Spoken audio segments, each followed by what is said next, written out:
चला तर आज आपण बनवणार आहोत झटपट होणारी अशी छोलेची भाजी।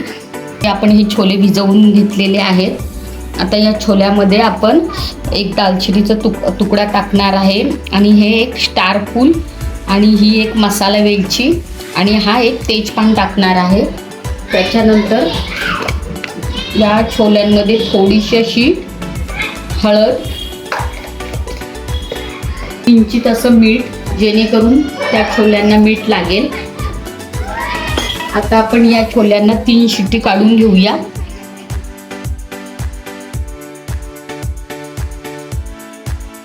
छोल्याच्या ग्रेव्हीसाठी मी कांदा, टोमॅटो आणि 3-4 असे काजू घेतलेले आहेत। तर पहिल्यांदा आपण हा कांदा आणि टोमॅटो थोडासा असा 5 मिनिटं भाजून घेऊया।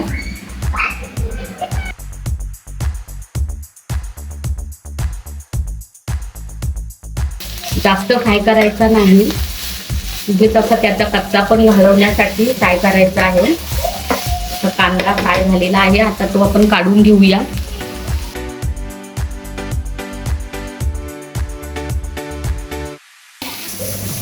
आता याच कढईमध्ये आपण टोमॅटो पण थोडासा असा फ्राय करून घेऊया।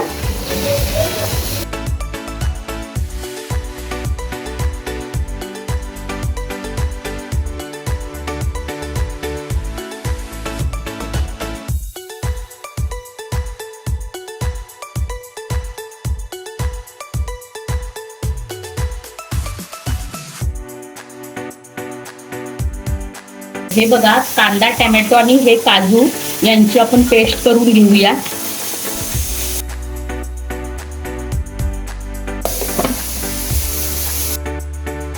हे बघा, कांदा टोमॅटोची ग्रेव्ही झालेली आहे। हे बघा, छोले आपले छानपैकी शिजलेले आहेत। तेल आपलं छानपैकी गरम झालेलं आहे। आता तेलात जाणार हे जिरं, तेजपान, थोडंसं असं हिंग, त्याच्यानंतर मी ही मिरची पावडर तेलामध्ये टाकते थोडासा असा कलर येण्यासाठी। त्याच्यानंतर ही कांदा टोमॅटोची पेस्ट,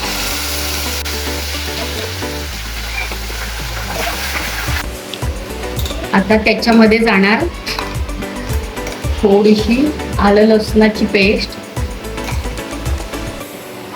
हे आपण छानपैकी फ्राय करून घेऊया, तेल सुटेल तोपर्यंत। आता या ग्रेव्हीमध्ये जाणार हळद, त्याच्यानंतर हा आमचा घरगुती मसाला।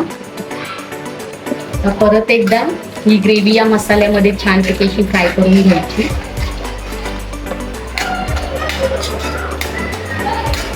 आता हे बॉईल केलेले छोले त्याच्यामध्ये ऍड करायचे या ग्रेव्हीमध्ये।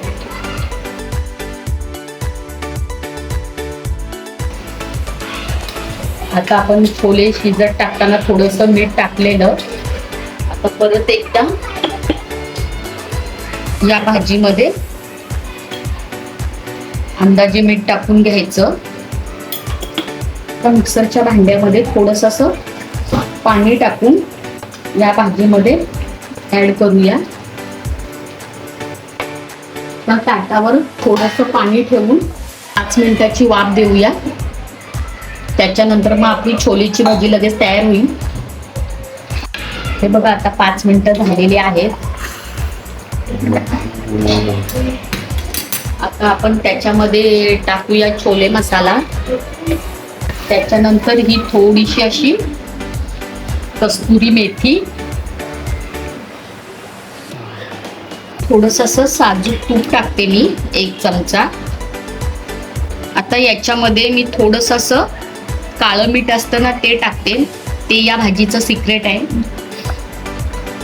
वरून अशी ही कोथिंबीर। आता आपली ही छोलेची अशी झटपट भाजी तयार झालेली आहे। तुम्ही पण एकदा करून बघा आणि कमेंट्स बॉक्समध्ये मला सांगा कशी झाली आहे। छोलेची अशी झटपट भाजी तयार झालेली आहे। अगदी अर्धा तासात होते। पाहुणे बिवणे आली तर झटपट करायला अगदी सोपी आणि लागते पण तेवढी छान। त्यामुळे जर त्या पाहुणे बिवणे आले तर झटपट ही भाजी तयार करा आणि पाहुण्यांना खायला द्या, त्यांना पण नक्की आवडेल।